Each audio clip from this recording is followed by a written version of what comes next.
En Guinée, les bureaux de vote ont ouvert ce dimanche pour le référendum constitutionnel et les législatives. Scrutin sous haute tension boycotté par l'opposition qui a été perturbé à Conakry dans certains bureaux. L'épidémie du coronavirus continue d'avancer en Afrique malgré les mesures prises par les pays du continent. Certains pays comme le Rwanda ont durci ces mesures depuis hier samedi. On en parle dans cette édition. Et puis au Cameroun, les rues sont toujours bondées malgré les mesures du gouvernement pour endiguer l'épidémie de Covid-19. L'hôpital de Douala se tient prêt à y faire face. Reportage à suivre dans ce JT. Voilà pour les titres. Bienvenue à tous. En Guinée, les bureaux de vote ont ouvert ce dimanche pour le référendum constitutionnel et les élections législatives. Un scrutin sous haute tension boycotté par l'opposition.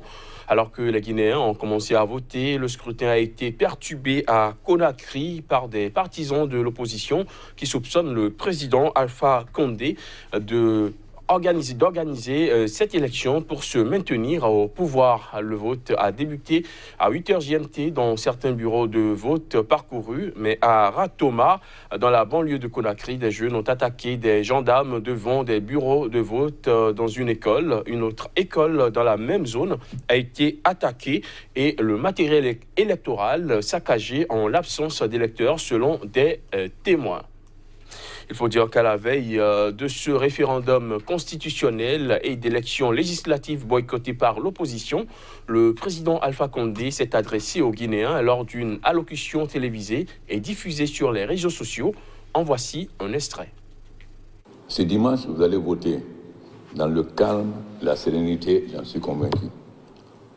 Votre choix sera déterminant pour l'avenir de notre pays et pour celui de tous nos frères, de nos sœurs, de nos filles et fils. Vous avez le pouvoir de décider de la Guinée que vous voulez construire. Conformément aux principes fondamentaux de la démocratie, seuls les citoyens et citoyennes de Guinée peuvent décider. La communauté des États de l'Afrique de l'Ouest, CEDEAO, l'Union africaine et l'Organisation internationale de la francophonie ont fait des recommandations à travers les experts qui ont été intégralement prises en compte. Par-delà certains commentaires mal intentionnés à l'égard de notre pays, le système de dimanche sera conforme à la loi et à la réglementation de notre pays. En Ouganda, la ministre de la Santé, Jane Ruth Aceng, a confirmé un premier cas de coronavirus dans le pays. Un homme de 36 ans arrivé par avion de Dubaï. On l'écoute pour plus de précisions. The Ministry of Health. Le ministère de la Santé voudrait informer le public que l'Ouganda a confirmé son premier cas de coronavirus Covid-19. The confirmed case is a 36-year-old. Le cas confirmé est un homme de 36 ans qui est arrivé de Dubaï ce matin, samedi 21 mars, à 2h du matin, à bord d'un avion d'Ethiopian Airlines. At 2 a.m. aboard Ethiopian Airlines. The Ministry of Health reassures the general public. Le ministère de la Santé rassure le grand public sur le fait que toutes les mesures ont été prises pour identifier ce cas à l'aéroport et l'isoler en temps voulu. L'épidémie du coronavirus continue d'avancer en Afrique malgré les mesures prises par les pays du continent. Certains pays comme le Rwanda ont durci ces mesures depuis hier samedi. Confinement de population et fermeture de frontières notamment pour endiguer la pandémie. 6 décès ont été enregistrés jusqu'à présent en Afrique subsaharienne. 3 au Burkina Faso, 1 au Gabon, 1 sur l'île Maurice et 1 en République démocratique du Congo. Et malgré les interdictions de rassemblement, les fermetures d'écoles, de bars, de restaurants, les restrictions dans les transports aériens notamment, dans de nombreux pays africains, l'épidémie continue d'avancer. Plus de 500 contaminations avaient été rapportées au 20 mars en Afrique subsaharienne, selon les autorités des divers pays, dont 200 en Afrique du Sud. Avec 17 personnes infectées par le virus, le Rwanda a franchi samedi un pas supplémentaire dans la lutte contre l'épidémie. Désormais, tous les déplacements non essentiels et les visites hors du domicile y sont interdits, à l'exception des sorties pour s'approvisionner, pour se faire soigner ou se rendre à la banque. Ce choix draconien est assorti de la fermeture de toutes les frontières du pays. Au Burkina Faso, un couvre-feu a par ailleurs été instauré entre 19h et 5h du matin. Le Nigeria a fortement durci samedi ses mesures de protection face à la pandémie en imposant notamment la fermeture partielle de lieux publics et de 2 aéroports internationaux. Le gouvernement du Sénégal, où près de 60 cas ont été répertoriés, s'est également voulu fermer samedi, écartant toute tolérance face aux contrevenants aux règles dont l'interdiction des rassemblements. Au Sénégal, les vols à l'arrivée comme au départ sont suspendus. La mesure est prise par les autorités du pays pour freiner la propagation de la pandémie du coronavirus. Vendredi soir, l'aéroport international de Blaise Diagne de Dakar était pris d'assaut par les derniers passagers qui veulent rentrer chez eux. Les détails.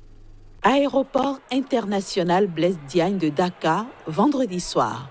À quelques heures de la suspension de tous les vols au départ et à l'arrivée pour cause de coronavirus, les passagers pressent le pas pour ne pas rater leur vol. On avait une semaine de vacances, donc on l'a passé au Sénégal, tout s'est très bien passé. Notre tour opérateur a décidé de toute façon de nous rapatrier, de rapatrier l'ensemble des Français qui sont au Sénégal, en France. Donc voilà, on a pris la décision de rentrer, mais c'est une décision commune. Et voilà, tout se passe très bien, on n'a aucun souci particulier, on n'a pas de crainte. On a confiance dans les systèmes sanitaires, que ce soit le système sanitaire sénégalais ou le système sanitaire français. Pour d'autres passagers, c'est l'incertitude totale. Taylor rentre chez lui aux États-Unis. Je ne sais pas encore comment se trouvent les choses là-bas. J'ai peur, mais j'ai hâte de voir ma famille, d'être avec ceux que j'aime. Et voilà, quoi. C'est ça. Mais je suis triste, je suis très très triste de partir, de quitter le Sénégal. Plus de 258 930 cas d'infection au coronavirus ont été détectés dans 163 pays et territoires depuis le début de l'épidémie. Une épidémie qui a fait au moins 11 129 morts. Et pendant ce temps, au Cameroun, les rues sont toujours bondées malgré les mesures du gouvernement pour endiguer l'épidémie de Covid-19. L'hôpital de Douala se tient prêt face à la montée de la maladie et l'entreprise Biopharma consacre ses lignes de production à la fabrication de gel hydroalcoolique. Reportage. Malgré la menace de la propagation du coronavirus, la vie suit son cours normal au Cameroun. Ici à Douala, on semble faire fi des mesures de précaution imposées par les autorités.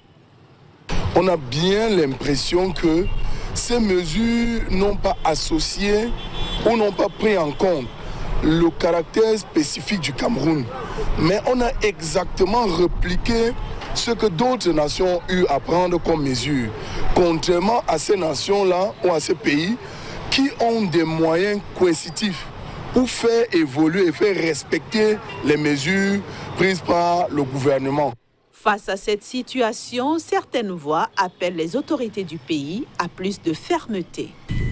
Ceux qui sont têtus, il faut que le gouvernement prenne une mesure très sévère par rapport à ces gens.